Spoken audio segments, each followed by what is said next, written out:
کوئی کہے کہ ہمیں خدا دکھاؤ، اگر ہے تو دکھاؤ، یا یہ کہ خدا کے ایگزسٹنس پر امپیریکل ایویڈنس دو، تو یہ ہے در حقیقت غلط ٹول کا استعمال کرنا.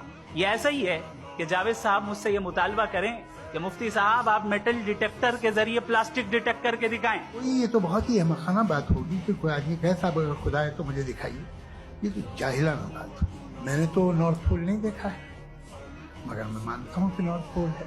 اگر آج ہمارے جاوید اختر صاحب ایسی کوئی عقلی دلیل اور لاجیکل ایویڈنس دیں خدا کے نہ ہونے پر جو ڈیفینیٹ بھی ہو، تو میں یہ اعلان کرتا ہوں کہ یقیناً میں اس ایویڈنس کو قبول کروں گا اور اس پر غور کروں گا. جو مذہب مانگتا ہے، ہر مذہب فیت کا مطلب یہ ہے کہ نہ کوئی گواہ ہو، نہ کوئی ثبوت ہو، نہ کوئی ریشنل ہو، نہ کوئی لاجک ہو، نہ کوئی پروف ہو، مگر تم ایک بات سمجھو. ایسا آئی لینڈ جہاں پہ ہم سے پہلے کوئی کبھی نہیں گیا. چلتے چلتے آپ کے سامنے اچانک آپ نے دیکھا ایک پنک کلر کی بال پڑی ہوئی ہے. سب سے پہلا سوال آپ کے ذہن میں کیا آئے گا کہ یہ بال یہاں کیوں آئی، کیسے آئی، یہ پنک کلر کی ہی کیوں ہے، کوئی اور کلر بھی ہو سکتا تھا. نیچرلی آپ اس طرف پہنچیں گے کہ کوئی نہ کوئی ہے جس نے ان اسپیسیفک پراپرٹیز کے ساتھ اس بال کو بنایا ہے اور یہاں پہ رکھا ہے. ہر مذہب آپ سے ایک چیز مانگتا ہے، فیتھ.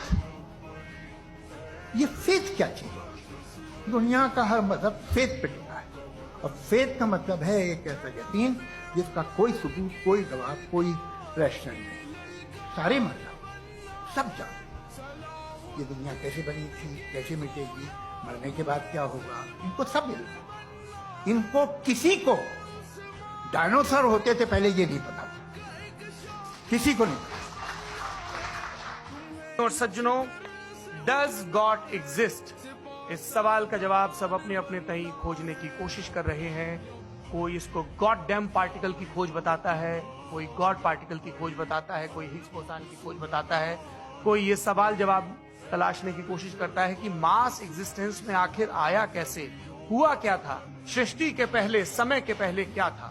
اور کوئی یہ کہتا ہے کہ یہ ساری کھوجیں جس مستشک میں ہو رہی ہیں پرکرتی کے کرم میں، وہ کیسے وکست ہوا. میں امید کرتا ہوں کہ ہم آج ان بنیادی سوالوں کے کچھ جواب حاصل کرنے میں کامیاب ہوں. میں سب سے پہلے منچ پر آمنترت کر رہا ہوں مفتی شمائل ندوی صاحب کو. آئیے.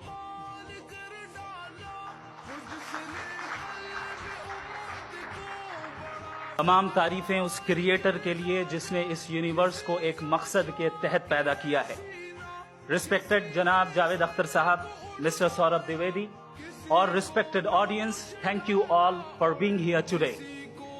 آج کی ڈیبیٹ میں چونکہ ہم بات کرنے والے ہیں ڈز گاڈ ایگزسٹ کے ٹاپک پر، تو یہ ایک ایسا ٹاپک ہے جس کے متعلق کوئی بھی ڈیسیجن لینے کے لیے الگ الگ اسٹینڈرڈز ہو سکتے ہیں. لہٰذا ڈیبیٹ کے شروع میں یہ ضروری ہے کہ ہم یہ جان لیں کہ آج کے اس ٹاپک میں کون سا اسٹینڈرڈ صحیح ہوگا اور کون سا غلط ہوگا. سب سے پہلا اسٹینڈرڈ جسے میں سمجھتا ہوں کہ ہمارے ریسپیکٹڈ جناب جاوید اختر صاحب بڑی تیزی کے ساتھ اس کی طرف لپکیں گے، وہ ہے سائنس. جبکہ سائنس در حقیقت خدا کے ایگزسٹنس کو ڈائریکٹلی ثابت کرنے یا اس کے ایگزسٹنس کو ڈینائی کرنے کے لیے اسٹینڈرڈ نہیں بن سکتی. اور اس کی وجہ کیا ہے یہ میں نہیں کہہ رہا، یہ وہ لوگ کہہ رہے ہیں جو سائنس کے ایکسپرٹس ہیں. نیشنل اکیڈمی آف سائنس کہتی ہے science doesn't have the processes to prove اور disprove the existence of God. Y?